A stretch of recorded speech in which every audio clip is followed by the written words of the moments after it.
So the emotional scale that we are talking about goes all the way from despair or depression, all the way up to what you would call ecstasy or passion. And of course, there are many words that you can use to describe the emotions or the states of being along the way. But we would like to point out to you here that all of those different stopping points, you might have emotional set points depending upon different subjects or different relationships. You might feel hopeful about dollars and you might feel in despair about relationships, or you might feel worried about your body while you feel hopeful or appreciative of money. In other words, different subjects you feel different ways about. So you have different emotional or vibrational set points because you've practiced different thoughts.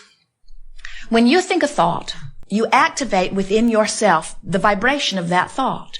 And if you approach that thought often enough, then that often activated vibration becomes so familiar in your vibration that it becomes a dominant activated vibration. Once something is a dominant vibration within you, you call it a belief. And we would like to point out to you that a belief is just a thought you keep thinking. That's all a belief is. You can believe things that serve you and you can believe things that don't serve you, but until you are aware of your own guidance system, you might be giving a lot of attention to things just because someone says to you, well, it's true, you should give your attention to it. And we say, knowing what we know about law of attraction and knowing what we know about why things manifest in your lives, knowing what we know about why things are true to you, that the only reason that something is true is because you've given it your attention and you've activated in your vibration and you've done it often enough that you created a vibrational alignment with it, and then law of attraction matched that vibration with the reality. So when you say, Abraham, I have to give my attention to this unwanted thing because it's true, we say, think about what you're saying. You're saying somebody out there, for whatever reason, gave their attention to this thing they did not want, and did it often enough, they activated it in their vibration long enough that they manifested it, and because they've done that, you should too. And we say to you, we would be a little more picky than that if we were standing in your physical shoes. We would be particular about what we give our attention to.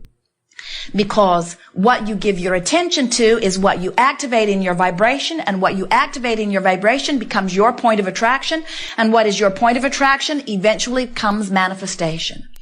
Now, we talk to you about this not just because we're wanting you to rein in the manifestations that please you and head off the manifestations that don't please you.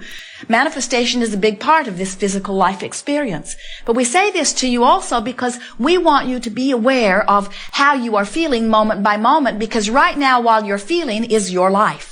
In other words, it's all about right now. It's not about later when the manifestation's coming. It's right now while you're thinking about the manifestation coming or not coming. In other words, now is now. Think about the power of now. It's all right now, isn't it right now? Here we are. We are in Texas. In New York, it is an hour later. In California, it is 2 hours earlier, but it's still now. On the other side of the world, it's not even daylight, but it's still now. In the non-physical realm, we don't even have clocks or calendars, but it is still now, you see. It's now. Now is where the juncture between you and you meet. Now, right now. And how you feel now matters. When we talk about now, we are not saying only think about what's right now. This room is rather limited. We're not encouraging you to only think about podium, rug, microphone, Jerry.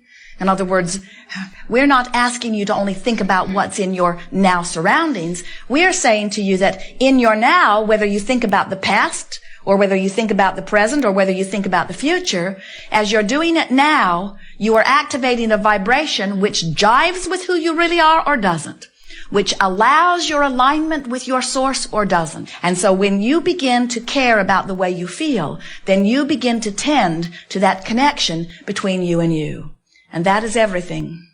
That is everything, because that is your lifeline.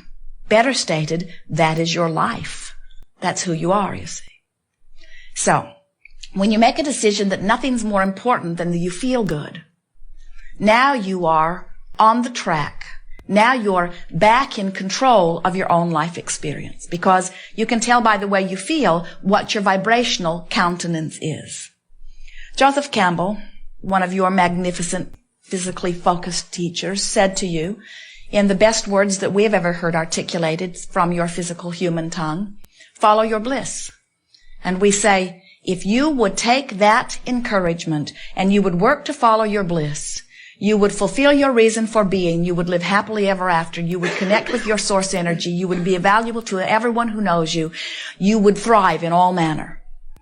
But then we have to say to you that if you are in despair and some bright-eyed, bushy-tailed, fluffy student of Abraham or a student of well-being says to you, follow your bliss, you can't even get a whiff of bliss from depression or despair.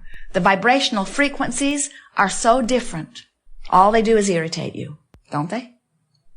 They say, you create your own reality, and you think that can't be true or you'd be gone. I really don't need you here harassing me about how I should feel, because how I feel is how I feel. And what we're wanting to say to you is, yes, that's right. How you feel is how you feel. But you have more control over how you feel than you realize if you care about how you feel.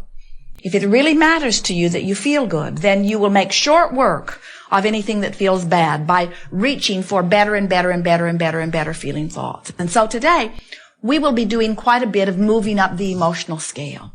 We also want to point out to you at the outset something that very few of you have made the conscious awareness part of your day-to-day experience, and we really want you to do this.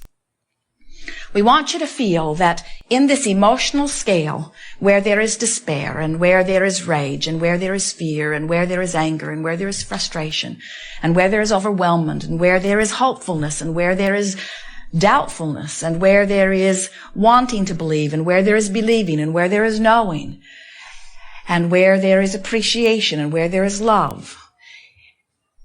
On this emotional scale, all the way from that joyous love vibration all the way to that suffocating vibration of despair or depression. This emotional scale is about your perception of freedom and nothing else. Because up here in the joy range, there is perceived empowerment. And down here in the despair range, there is perceived lack of empowerment.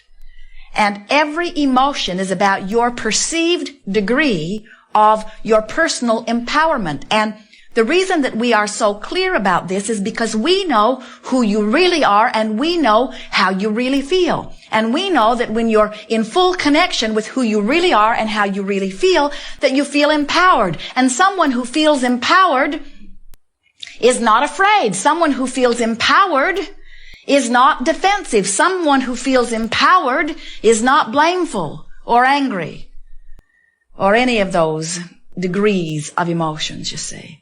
So it's all right if you are any of those things. We just want you to understand that something's happened in your experience that has caused you to perceive a lack of freedom. And we want you to return to your knowledge here today that it can only be a perceived lack of freedom, because there is no such thing as a lack of freedom, because no one can get inside of you and vibrate you. No one can cause you to offer your vibration. No one else can offer your point of attraction. Only you can.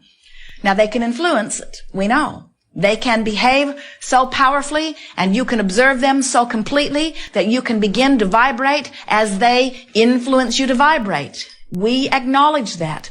But we want you to leave here knowing that you are so free that you could choose bondage, but you are so free that you are the only one who is choosing it. And as we play together today, it is our expectation that you will hear enough and watch enough people move up the emotional scale, that you will leave here feeling, at least believing somewhat, that you can control the way you feel, because you can guide the direction of your own thoughts. I'm going to tell you one quick story. Many of you have heard it a few times, but we want to start here because it is the basis of everything that we're going to talk about here today. As you travel from city to city, it's not hard for you to understand the journey, because you know what direction you're headed and you know the road is there. As Jerry and Esther travel from Phoenix to San Diego, they know it's 400 miles and they just head west. And with reasonable speed, they will get there reasonably soon. So they don't fret when they're in Yuma at the halfway mark. and get so disoriented that they turn around and go back to Phoenix. They don't get lost. The highway signs and the compass on their navigational system all make it so understandable. It's a quantifiable journey. And so even though much of the journey they're not where they really want to be, they are not frustrated or worried about it. They're happily on their way. But there are many journeys that you take, like the journey from not enough money to plenty of money, or from being sick in your body to wanting to be well in your body, that are not nearly so quantifiable. And we see often that while you are well along your way to your journey, you stop midway and take score, and because the manifestation isn't what you think you need, you sort of freak out, lose your connection, and often turn around and head in the opposite direction of what you're looking for. So we want you to discover here today a tool that helps you tell which direction you're headed.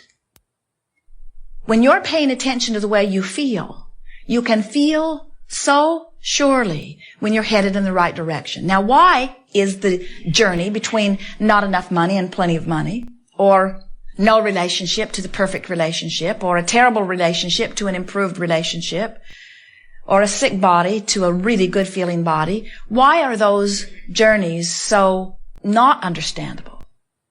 Well, it's because you're trying to listen to so many different approaches and so many different opinions about which way you should go. But there's another reason.